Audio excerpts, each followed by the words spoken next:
They gave me a plastic plate, laughing as they said, "Fine for old hands." I served myself on silver. I remember that moment with the same clarity that people remember the sound of glass breaking in the middle of the night, sudden and cutting, a sound that tells you something has been damaged even before you see the shards. I was 82 years old, standing at the table in the common dining hall of the place my daughter insisted was best for me, surrounded by my grandchildren who were too busy scrolling through their phones to notice anything real. And the joke, delivered with that particular lightness that hides something darker underneath, fell from my daughter's lips as if it were an act of kindness. She held out the flimsy plate, brittle plastic pretending to be porcelain, and she pressed it into my hands with a smile that I know was for the others, not for me, because in her eyes there was no affection, only the certainty of someone who has decided what you are allowed to carry, what you are allowed to hold, what you are allowed to be. I took the plate because in families you learn to take what is handed to you even when it tastes like insult. But inside me something shifted, like an old lock turning, a reminder that I was not always a woman who lived by other people's convenience. I am 82, yes, and my hands tremble sometimes when I carry a pot of boiling water. But these are the same hands that kneaded bread for 50 years, that tied shoelaces, that stitched clothes by candlelight when money was short, that pressed against the chest of a husband who died too early while I tried to hold him here a few moments longer. These hands carried lives, and yet in that dining hall, they decided my skin was too thin for porcelain, my wrists too fragile for weight, and they laughed as though the decision was funny, a harmless family joke. But when you are the one holding the plastic, you hear the laugh differently. You hear it as the sound of dismissal, of being moved from one category to another, from guest to burden, from woman to relic. I live now in a retirement complex that was never my choice, a place with beige corridors and cheerful bulletin boards advertising chair yoga and card games. A place where the walls are washed in the same neutral cream so that no one can complain about colors clashing with their mood. A place where silence is filled with televisions tuned to news channels no one listens to, and the meals are served at precise times as if hunger operates on schedule. My daughter said it was for my safety after I slipped in the kitchen last winter, but what she meant was that it was for her peace of mind, so she could visit once a week and tell her friends she was a good daughter because she checked on her mother. I agreed, or at least I didn't resist, because when you are pushed towards something at my age, resistance looks like stubbornness. And stubbornness is the last dignity they will let you keep before they take away even that. I used to live in my own small house with a garden that smelled of rosemary in the evenings, a place where I could still decide whether to eat breakfast at 6 or at 10, where my books lined the shelves in the order I preferred, where the pictures of my late husband smiled down at me from the mantel. I sold that house under pressure, though they called it advice, and they used the word sensible as though sensibility were more important than belonging. The money was folded neatly into accounts my daughter manages now, and I am given small allowances like a schoolgirl with pocket change. I am not destitute, but I have been made dependent, and there is a difference between the two that no one seems willing to acknowledge. Dependency is not about what you have, but about what you are allowed to reach for without permission. That day with the plastic plate, it was a birthday celebration, though not mine. It was for one of the younger grandchildren, and the cake was ordered from a bakery that prides itself on fondant decorations and Instagram photographs.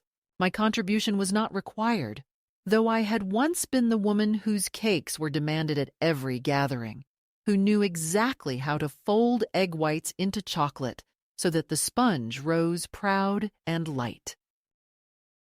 I had suggested baking something, even just cookies, but my daughter brushed it aside with that tired patience of hers, the patience that sounds like kindness, but is really dismissal in disguise. "Mom, just relax. We'll handle everything," she said. And so I sat quietly, watching as they arranged paper cups and plastic forks and disposable napkins with patterns of balloons. I didn't belong in the preparation anymore. I was expected to sit, to smile, to be grateful for inclusion. When they placed that plate in my hands, laughing, I felt a strange clarity. It was not the first insult, nor the worst, but it was the one that crystallized all the others. I remembered the times they spoke over me when decisions were made about my health, about my money, about where I would live. I remembered being told gently, "Don't worry, we'll take care of it," as if care were the same as control. I remembered how, when I gave away my dining table, the one where we had celebrated countless holidays, my daughter said, "It's too big for you now," as though furniture measured the size of a person's life.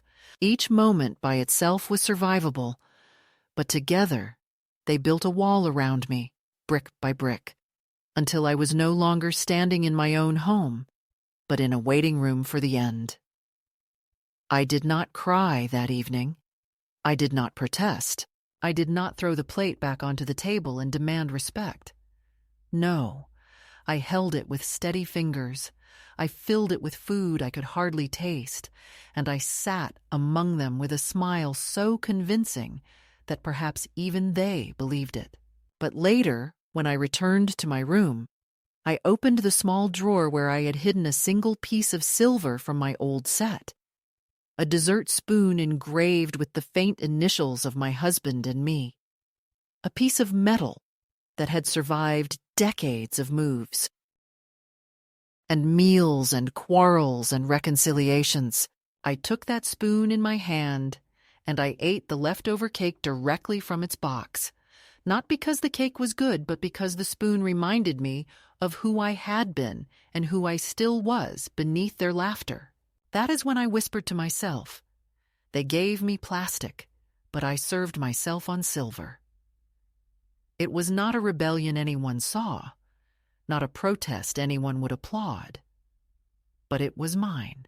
In that moment, I belonged not to their judgment, but to my own memory, to the woman who once commanded her own table, who once hosted dinners where people leaned in to listen to her stories, who once chose the plates, the glasses, the seating, and the music.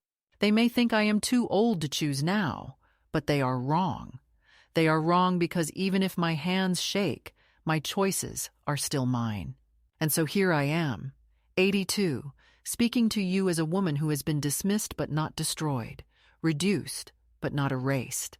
I live alone among many, in a place that calls itself a community, but feels more like a holding pen. And I carry in my drawer one piece of silver that I will never surrender. Because sometimes survival is not about fighting loudly. Sometimes it is about eating quietly, with dignity, when no one is watching. And if you ask me who I am, I will not say I am the woman with the plastic plate. I will tell you, I am the woman who served herself on silver, even when the world insisted I no longer deserved it. The betrayal did not come like a sudden storm that breaks windows and rattles rooftops. It came like a small draft under a door, something you don't notice at first, but that chills you slowly until your bones ache. And that draft was the moment I realized the plastic plate was not an accident or a joke, but a statement, a decision made about me without me. And once that truth settled inside me, it spread like a shadow, touching every corner of the room. It happened on an afternoon when the sun was pouring through the large glass windows of the dining hall, the kind of bright, sterile light that makes everything look cleaner but also more artificial. and I was sitting at the long table surrounded by the family who still called me mother and grandmother, but who treated me more like a child they were burdened to watch. The food had been set out in containers that my daughter insisted were easier, less trouble, and the staff of the complex hovered nearby ready to step in if anyone spilled, as if the possibility of a stain was the greatest tragedy that could occur.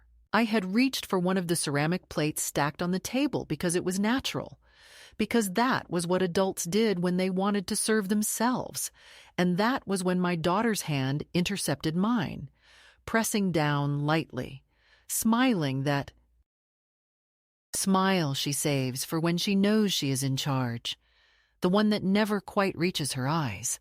"Here, Mom," she said in that soft sing-song tone that is meant to sound affectionate, but always comes across as condescension. "This one is better. For you. Lighter. No risk of accidents." And she placed the plastic plate into my hands. For a moment, I froze. Not because of the plate itself, but because of the echo I heard behind her words. The echo of a truth I had been avoiding. The truth that she no longer trusted me to hold even the weight of a plate. Around us, someone laughed. It might have been my son-in-law or one of the older grandchildren. I cannot be sure now.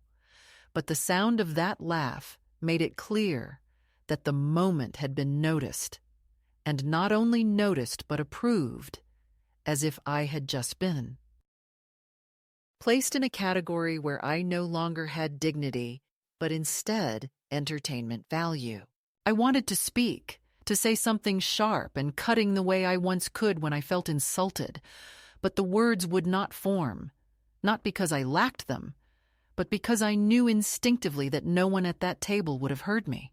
They would have nodded, smiled indulgently, and then ignored the weight of my protest, just as easily as they had ignored my reach for the real plate.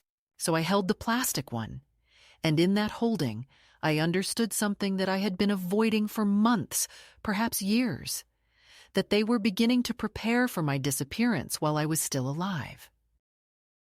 They were practicing the art of treating me as though I were already gone, already incapable, already erased, and the plastic was simply the first token of that rehearsal. The betrayal was not the plate itself. It was the silent agreement among them that it was acceptable, even right, to reduce me. And that agreement hurt more than any insult could. I could see it in the way my daughter's eyes darted quickly to the others, checking their faces, confirming that they approved of her gesture, and I could see it in the way no one questioned her. My son-in-law reached for another glass of wine, the grandchildren buried their eyes in their screens, and the staff smiled politely, as if this were the natural order of things. In that room, I was not a woman with decades of life behind me. I was a fragile inconvenience who needed managing. Later that day, when the gathering was over and everyone left with their coats and their chatter, leaving behind crumbs and wrappers and the faint scent of store-bought icing, I walked slowly back to my room. I did not let them see how deliberate each step felt, how heavy my chest was with unshed words. When I closed the door behind me, I leaned against it for a moment, the quiet pressing into me, and I let myself feel the sharpness of what had just happened. I remembered my wedding day, when my husband and I had unwrapped the box of silver cutlery gifted to us by his parents, heavy forks and spoons that glinted with the promise of adulthood, of having our own table, our own meals, our own place in the world. That silver had been with me through every stage of life, polished for Christmases, dulled from everyday use, shining again for anniversaries. And now, in this place, they had hidden it away, stored it somewhere, or perhaps even given it away without telling me, because they thought plastic was all I needed. The betrayal was not just in the moment, but in what it revealed about every choice they had made for me. My daughter chose this complex not because I asked for it, but because it made her life easier. Because she wanted to know I was monitored without having to be the one who monitored me. She spoke about safety, about convenience, about activities and companionship. But what she really meant was that it allowed her to live freely without guilt. I could see it now, all of it. The pattern of decisions made in rooms I was not invited into. Discussions about my future where my name was used, but my voice was absent. The betrayal was not a single act, but a culmination of small erasures, and the plate was simply the object that made the truth visible. I sat on the edge of my bed that evening, the plastic plate discarded on the counter, and I thought about all the times I had accepted quietly, all the moments I had smiled and nodded to avoid conflict. I thought about the times they had told me not to worry, that they would take care of everything, and I had allowed them because I wanted to believe it was love. But love does not reduce a person to plastic. Love does not erase history with the excuse of convenience. Love does not laugh when dignity is stripped away. In that realization, the betrayal landed fully in me, not just as anger, but as a kind of grief. The grief of knowing that my own family no longer saw me as the woman I had been, but only as the shell they could manage and contain. That night, I could not sleep. I turned over in bed, listening to the hum of the air vent, the occasional distant sound of a television left on too loud, and I thought of the silver spoon I had hidden, the one piece I had refused to let go of. I rose quietly, opened the drawer, and held it in my hand.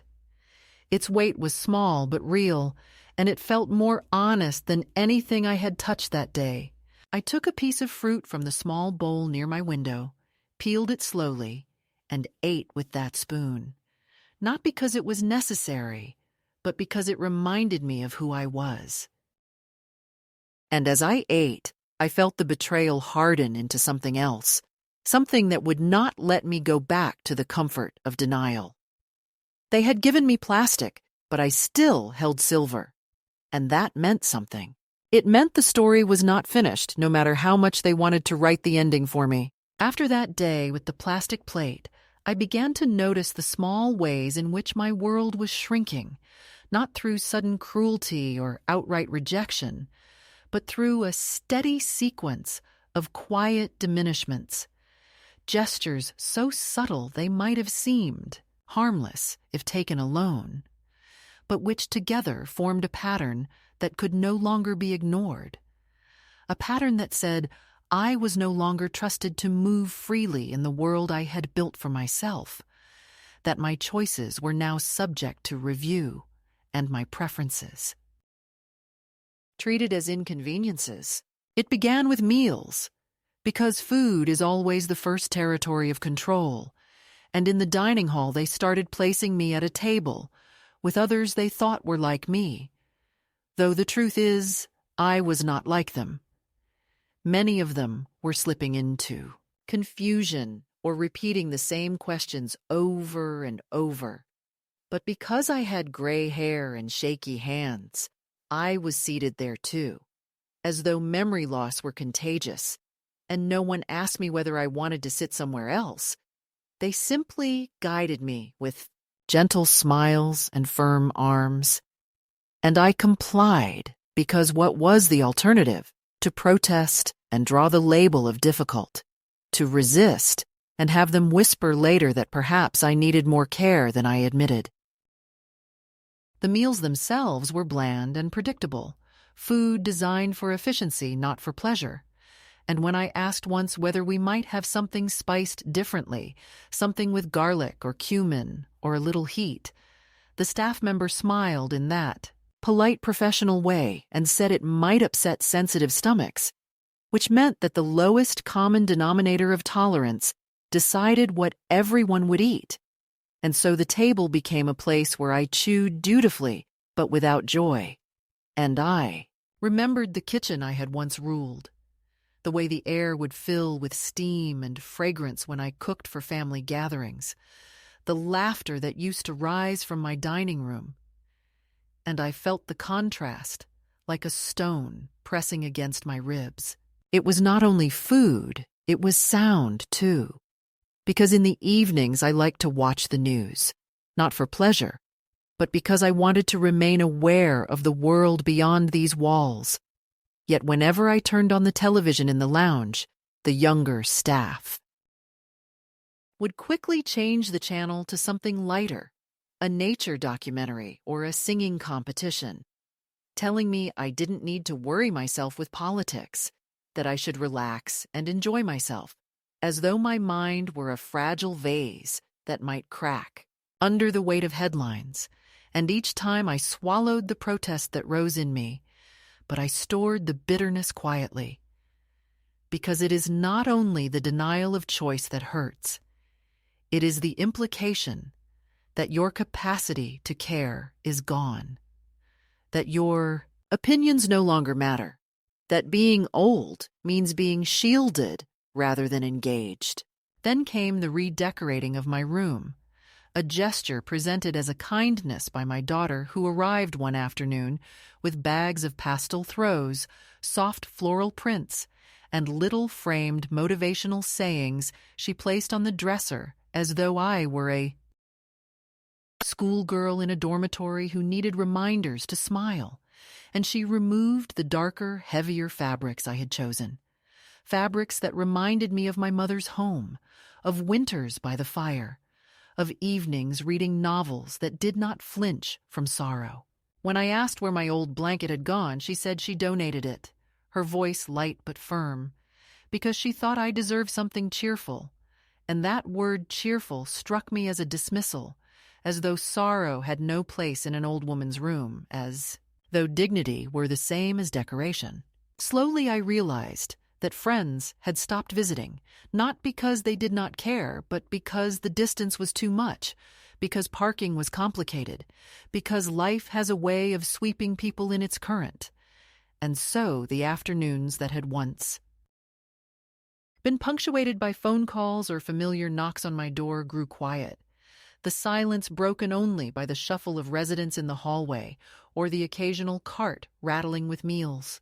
I sat sometimes by the window watching the cars move in and out of the lot, and I thought of the years when my house was the meeting place, the house everyone came to because there would always be coffee brewing, and the absence of that traffic in my life was a wound that deepened each day.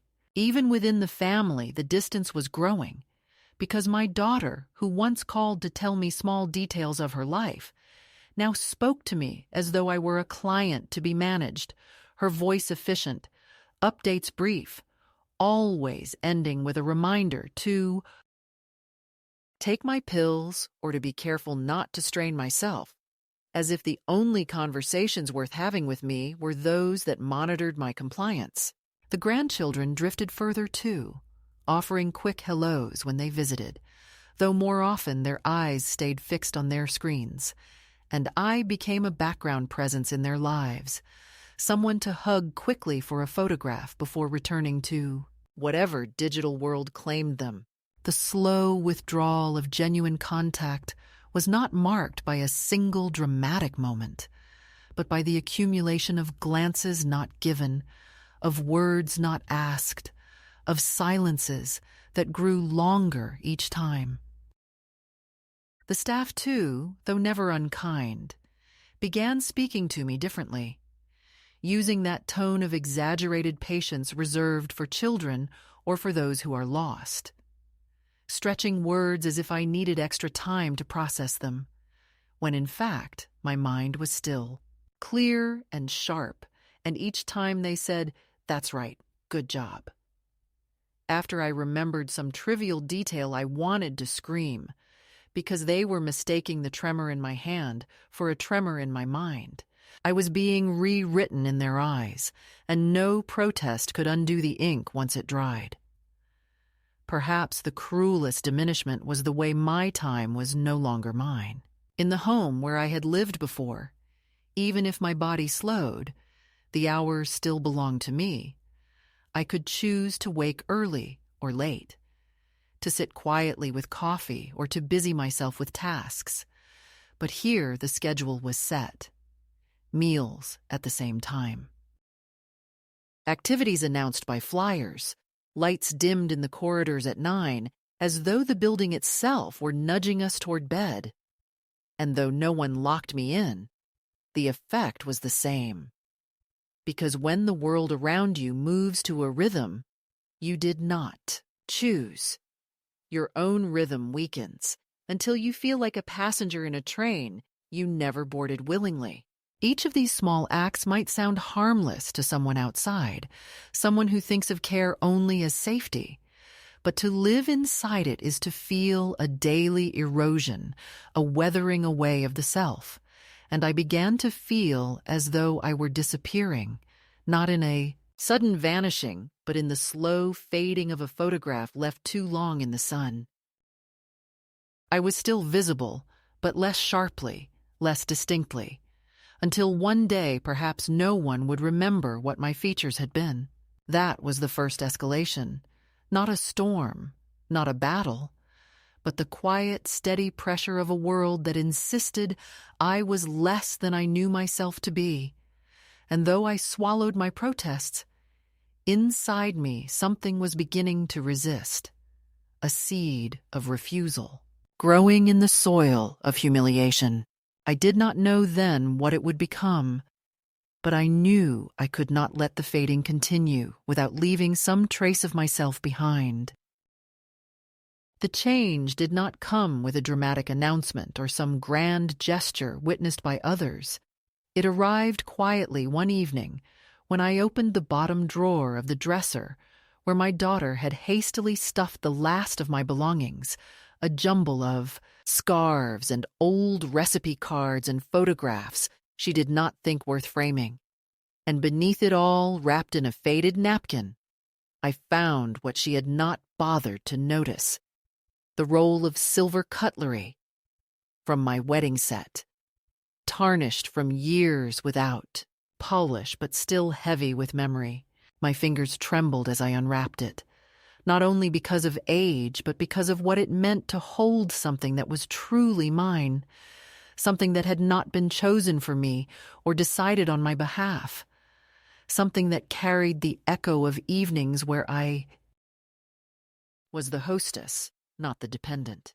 I sat on the edge of the bed holding one fork as though it were a relic, and in that moment I realized that while they could reduce the size of my room, manage my schedule, and replace my blanket, they could not erase the weight of my own history, and if I was to remain visible to myself, I would have to create rituals that reminded me daily of who I was. That night, I set the little table by the window, not with the plastic cup and thin plate that came standard in this place, but with the real fork and a napkin folded the way I used to do when guests came. And though my dinner was nothing more than reheated stew from the communal kitchen, I ate it as though it were a feast, chewing slowly, tasting carefully, letting the silver press against my lips like a benediction.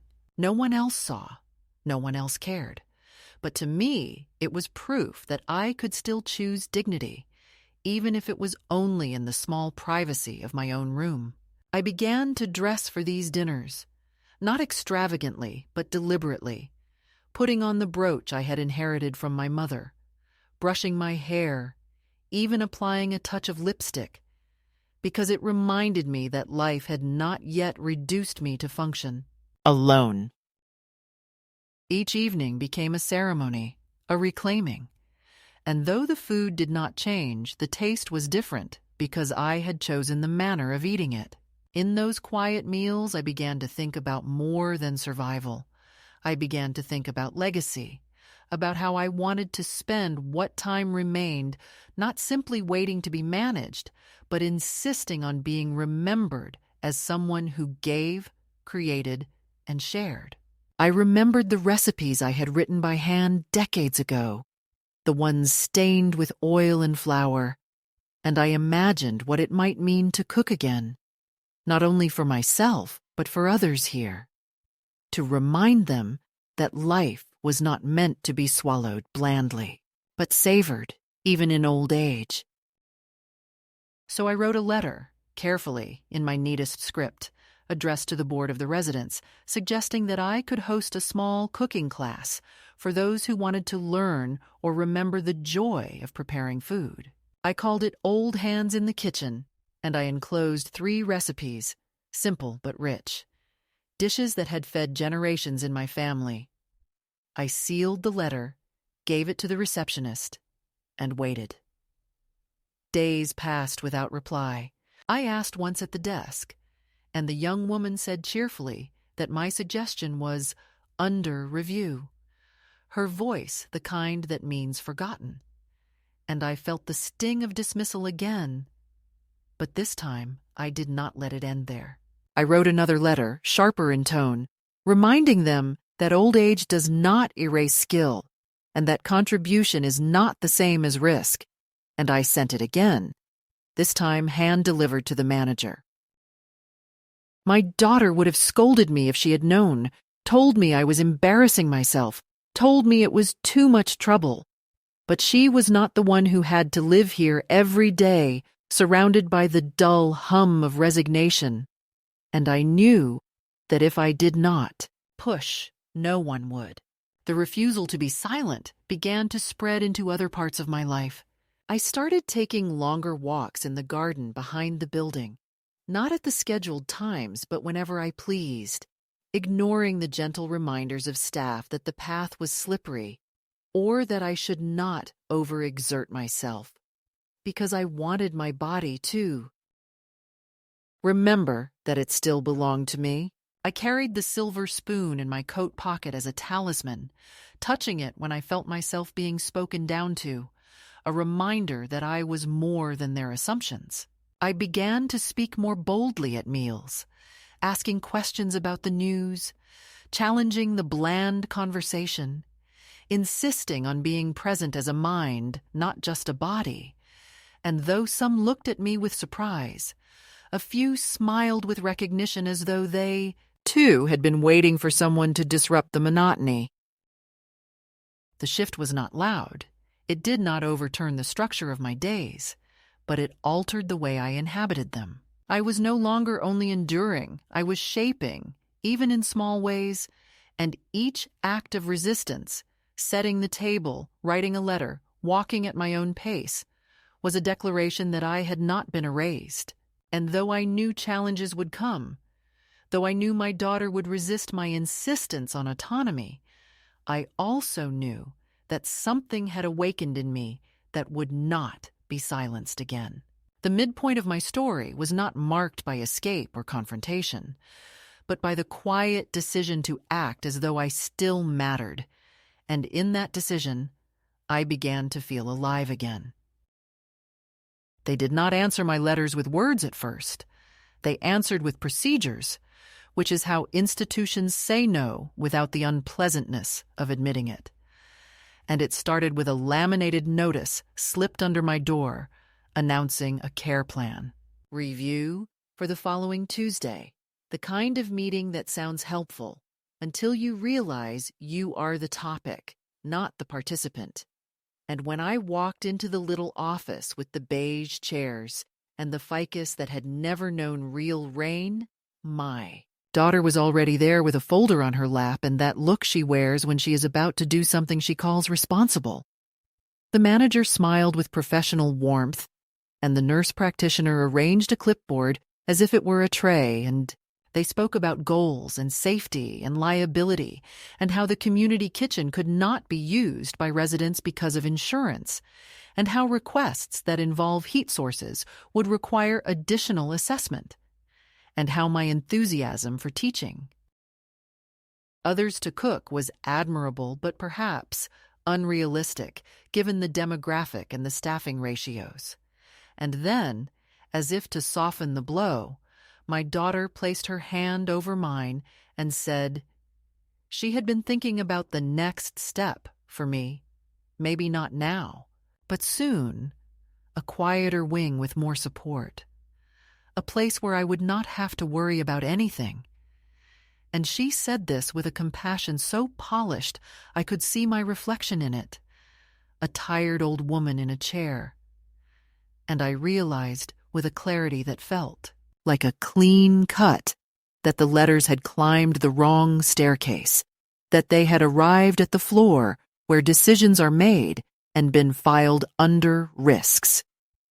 And I felt a pulse of anger in my throat, not because I was surprised, but because I had asked to give and they heard only that I might take.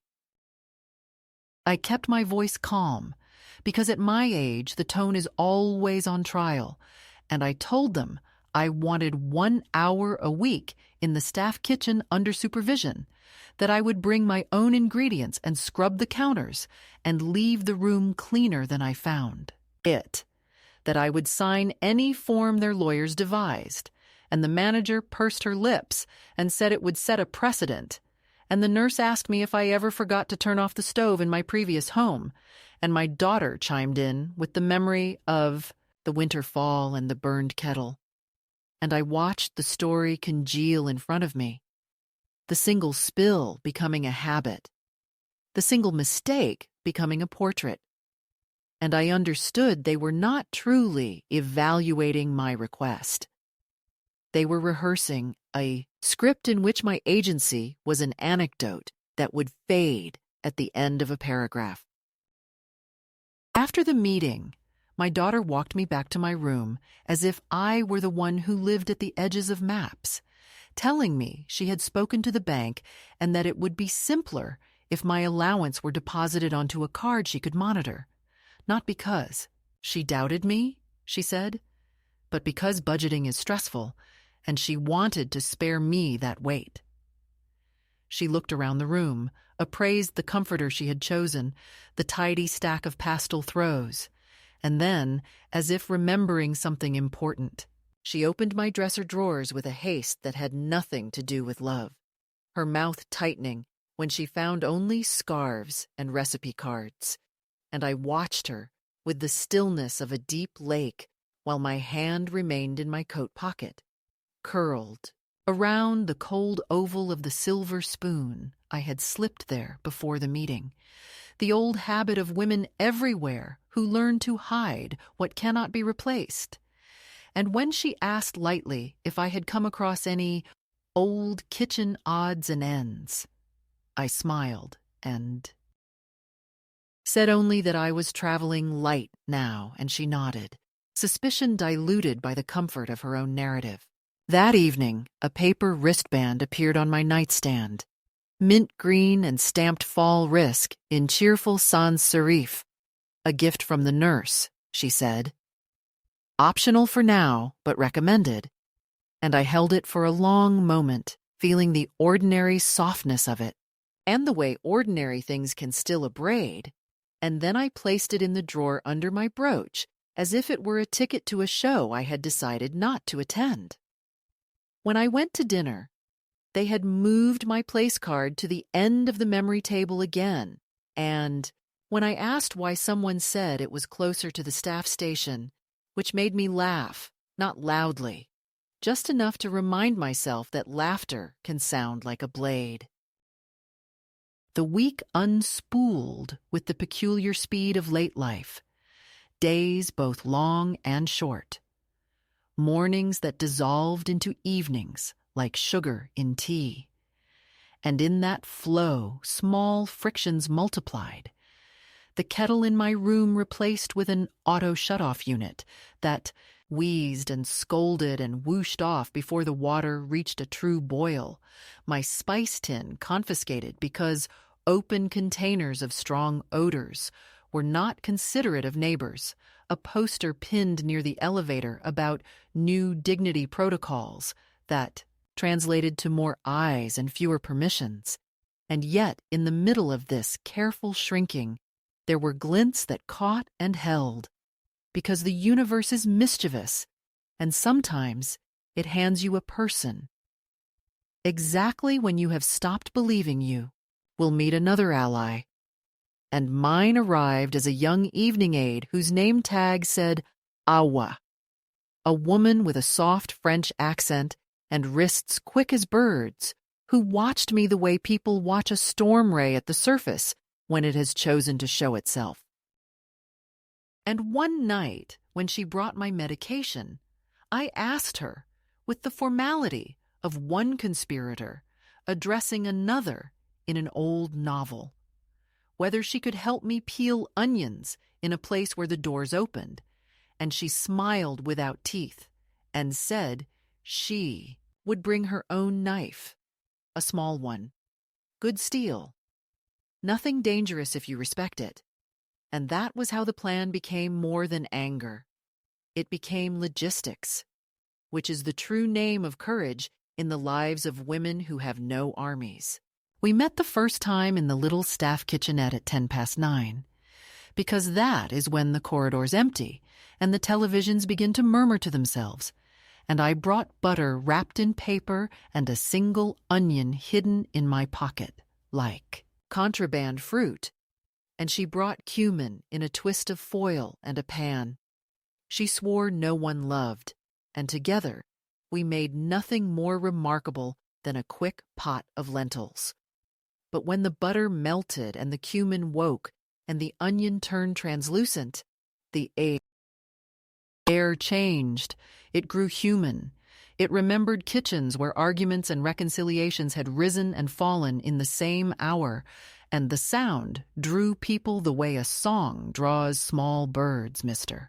Dalton, from the third floor, planting himself carefully in a chair by the door with the stoicism of an old oak, Mrs. Green with her slippered shuffle. Two others I did not yet know who stood with their hands to their throats like parishioners on a threshold. And I asked them to wait, and they did, quiet as waiting rooms before a good birth. And when the lentils softened, I ladled spoonfuls into cups and watched as their mouths recognized something their tongues had been missing. Not fancy food, but the kind that respects time. We were caught, of course, not by malice, but by the heaviness of routine. The night supervisor appearing in the doorway, with the look of a woman who has been taught to fear deviation, her voice gentle but firm, reminders about policy and precedent, and the slipperiness of heat. And I apologized with an elegance she did not expect, and Awa took responsibility in a way that made me want to adopt her, as if women could adopt each other, and erase the mothers who had failed to understand them. And in the morning an incident report awaited my signature. The manager kind enough to call it a misunderstanding, the sort of kindness that is a leash, and I signed my name with the long curve my husband always said looked musical, because in that room I could do nothing else. What I could do was build a harbor out of small stones, so I began to write again, not letters this time, but lists, menus scrawled on the back of flyer paper, shopping sequences that considered weight and carry distance, conversion charts, because the new measuring cups confused my hand, and in the late mornings I visited the tiny market 3 blocks away where the tomatoes were bruised but honest, and the butcher called everyone ma'am without irony, and I bought what I could hide, sardines and parsley and a lemon so bright it made my fingers smell like July, and I carried them home in a canvas bag that said, "Choose joy," in a font I resented but tolerated, and I tucked them behind the bland yogurt cups in the communal fridge, behind the stacks of things that taste like being spared rather than being fed, and each hiding place felt like an area hummed into my own ear. The pressure tightened in response, as pressure always does when it meets a woman who refuses to go limp. A voicemail from my daughter describing a new evaluation with a neuropsychologist because it would help our case with the board. A polite call from a social worker who used the phrase sense of proportion as though it were shampoo. a pamphlet slipped under my door about the benefits of reminiscence therapy, with photographs of smiling women folding napkins cut to look like roses. And then, insolently, a box of plastic cutlery left on my dresser with a note that said, "For convenience during visits. Don't strain yourself." With a heart drawn next to it. The kind of heart that looks like a fence. And although I felt a heat in my chest that might have tasted like rage if I had breathed too deeply, I wrapped the box in a towel and set it next to the wastebasket with a precision that made me feel like a surgeon. When my daughter arrived that Sunday and found the box gone, she asked about it with a lightness that was not light. And when I told her I had given it to someone who needed it more, she paused, recalculated, then took a breath and said, "We should stop by the bank on Wednesday to finalize the card." And I said I would rather not. And she said that made things complicated, and I said that sometimes complication is simply a synonym for freedom.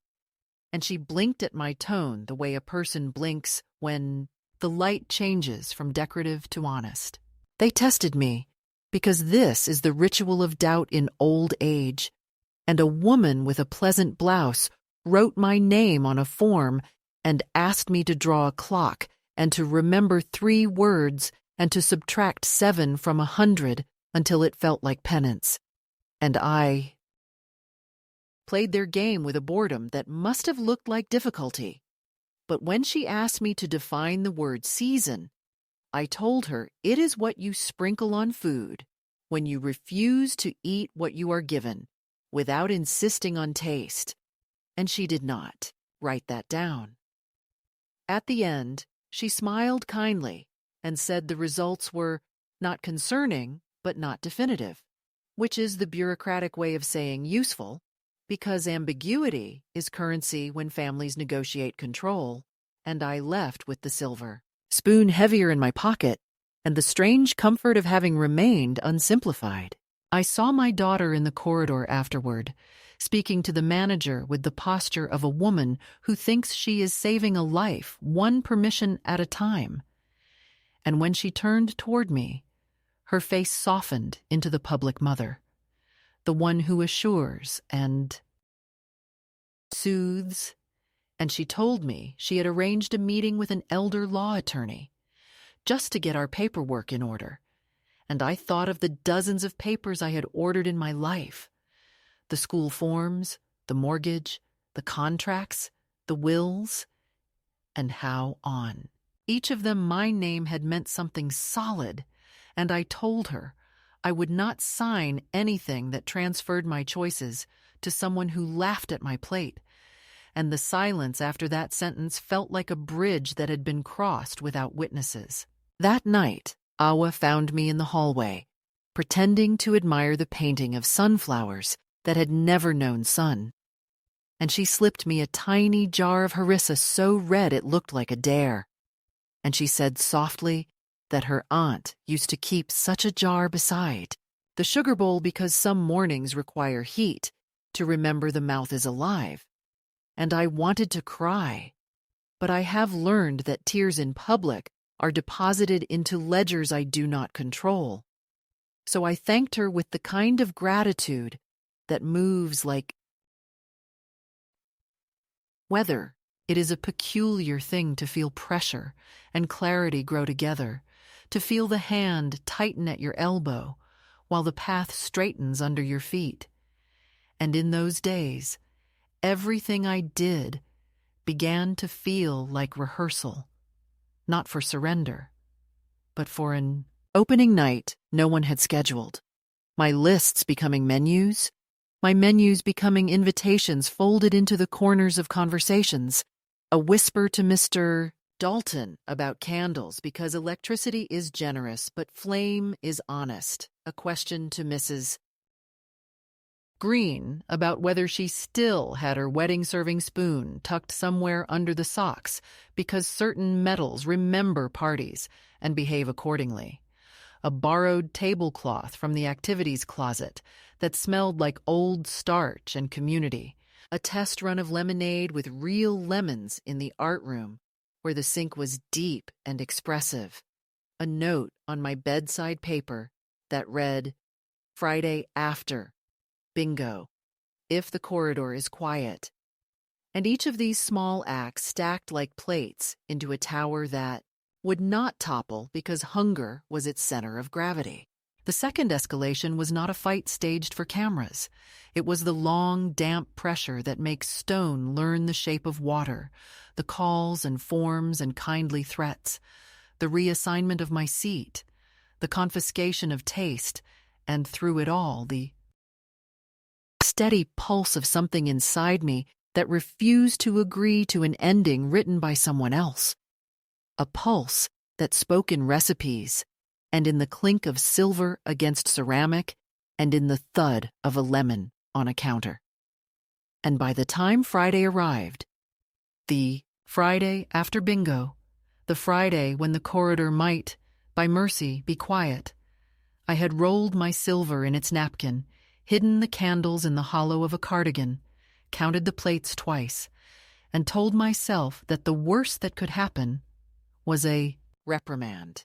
And the best was that someone would taste and remember that they were still a person with a tongue and a past. I stood at my window as dusk softened the parking lot into an unconvincing watercolor.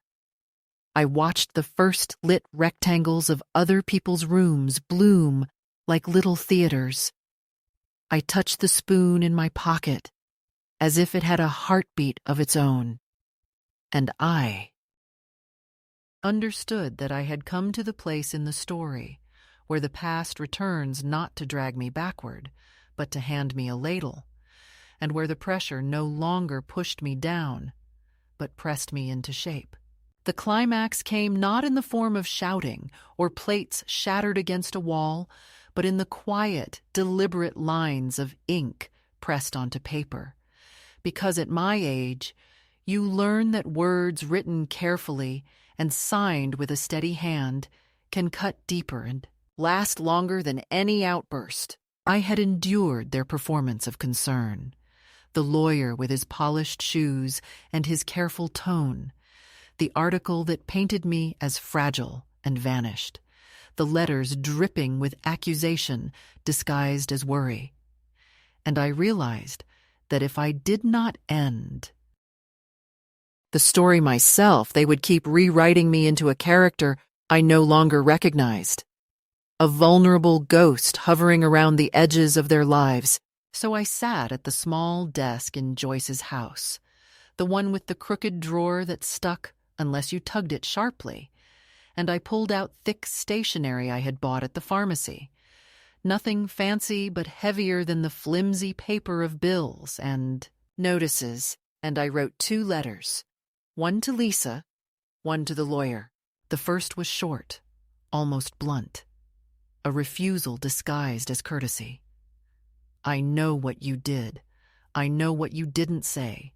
I am not angry. I am not coming back. Take care of your own life now, because I have finally started mine. The second was colder, official, the kind of language that belongs in files. To whom it may concern, I am of sound mind in a safe environment and not under duress. I have retained local legal counsel. Any further attempts to contact me under the guise of concern will be considered harassment. I signed it, Martha Harlow, in a hand that did not waver, folded it, sealed it, and when I dropped both envelopes into the blue post box on the corner, the clang of metal was louder than thunder. I walked back slowly under a gray sky that smelled faintly of rain. My coat pulled close. My pockets heavy, not with fear, but with certainty. And when I stepped into the warm kitchen, Joyce looked up from her crossword and studied my face the way women study weather. And she said nothing, just poured me tea because she could see I had done something irreversible.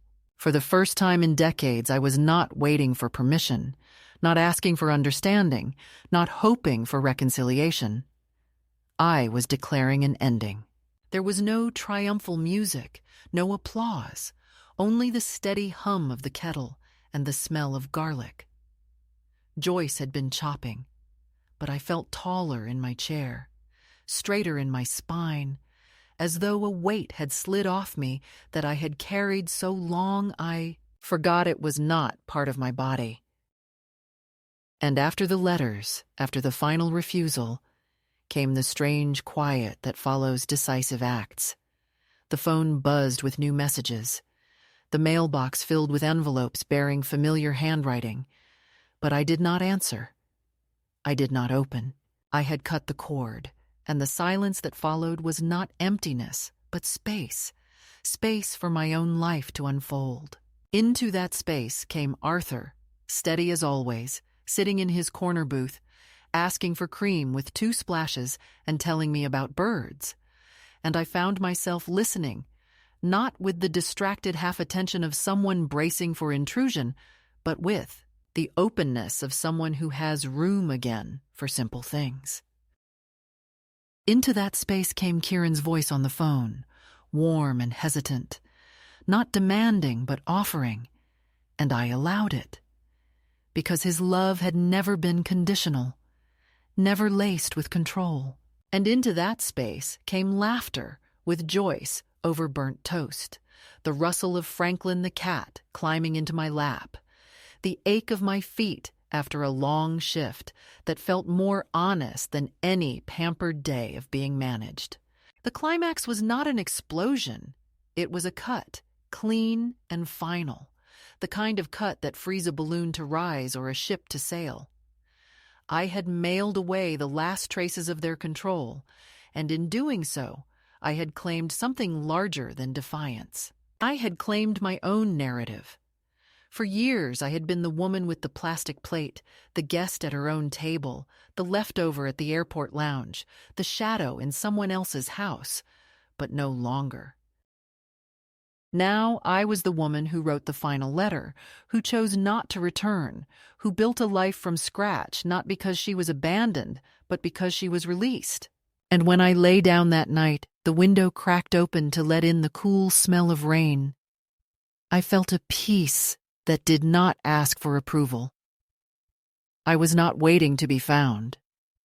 I had already found myself. The days after the letters settled into a rhythm that felt less like survival and more like living. A rhythm I had not realized I still knew how to hear. The mornings began with the scrape of a chair on Joyce's kitchen floor and the slow bloom of light across the counter where we spread our modest breakfast. And in that light, I no longer felt like an object waiting to be handled, but like a woman sitting at her own table. And even though it was borrowed, even though the plates were mismatched, and the cat always pawed at the edge of the bread, the act of choosing how to eat, what to drink, when to linger was a freedom so complete it made me laugh softly into my cup. It surprised me that laughter could return without bitterness.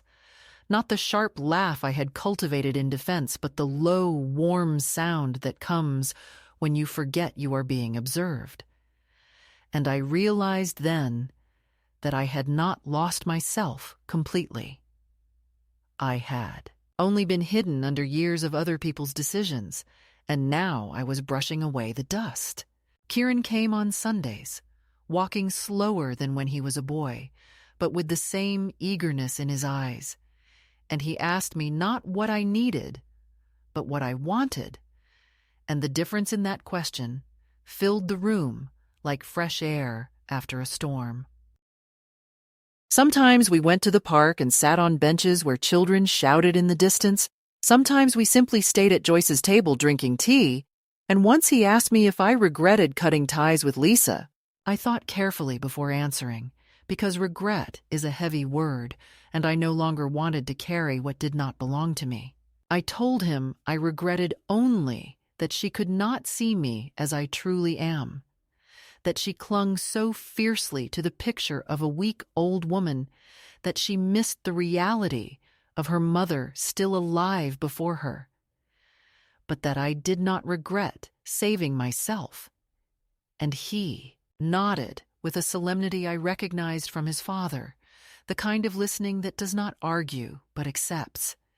And in his silence, I felt permission not from him, but from myself to keep walking the path I had chosen. Evenings became rituals of silver again, not hidden now but displayed, the fork and spoon placed deliberately on the table, even if the meal was nothing more than soup and bread. Because it was not about the food, but about the ceremony of reminding myself that I was still entitled to dignity. And sometimes Joyce joined me. Sometimes I ate alone. But always, I lit a candle, even if only for a few minutes. And in the flicker, I felt all the women who had come before me. My mother, my grandmother. Their hands also diminished in their time, their choices clipped, their desires dismissed, and I whispered to them that I had remembered us, that I had not surrendered completely. Letters from Lisa kept coming at first, full of apologies that did not sound like apologies, phrases such as, "I only wanted what was best for you," or "You misunderstood my intentions," and I left them unopened on the shelf until one day I gathered them into a bundle and placed them in the drawer beneath the spoon, not as keepsakes, but as proof of what I had refused. Because sometimes survival is measured not only by what you embrace, but by what you decline to touch. The phone rang less often after that, and eventually the silence deepened, but it no longer felt like abandonment. It felt like space I had chosen, a clearing in which to build something new. One evening, after Joyce had gone to bed and the cat had curled against my legs, I wrote a letter not to them, but to myself. A letter I sealed and tucked into my book of recipes, addressed simply to the woman who comes after me. I wrote that life will try to serve you on plastic. It will hand you things designed to make you smaller, to make you manageable, and people you love will tell you it is for your own good. But you must remember that dignity is not in the objects they hand you, but in the choices you dare to make. And if your hands tremble when you lift the silver, then let them tremble proudly, because trembling hands can still carry weight. I ended the letter with a promise that I would not let myself vanish quietly, that I would continue to set the table as though I deserved it, because I do. Now, when I sit at the window in the evenings and watch the last light sink behind the houses, I no longer think of myself as waiting. I think of myself as living, and I feel a calmness that is not resignation, but a hard-won peace. If another woman my age were to sit beside me and whisper that she feels invisible, I would place the spoon in her palm and tell her it has always been heavier than plastic, and so is she. And perhaps that is the closest I can come to resolution, not a triumphant ending, but a steady truth. I was given plastic, I chose silver, and in that choice, I became myself again.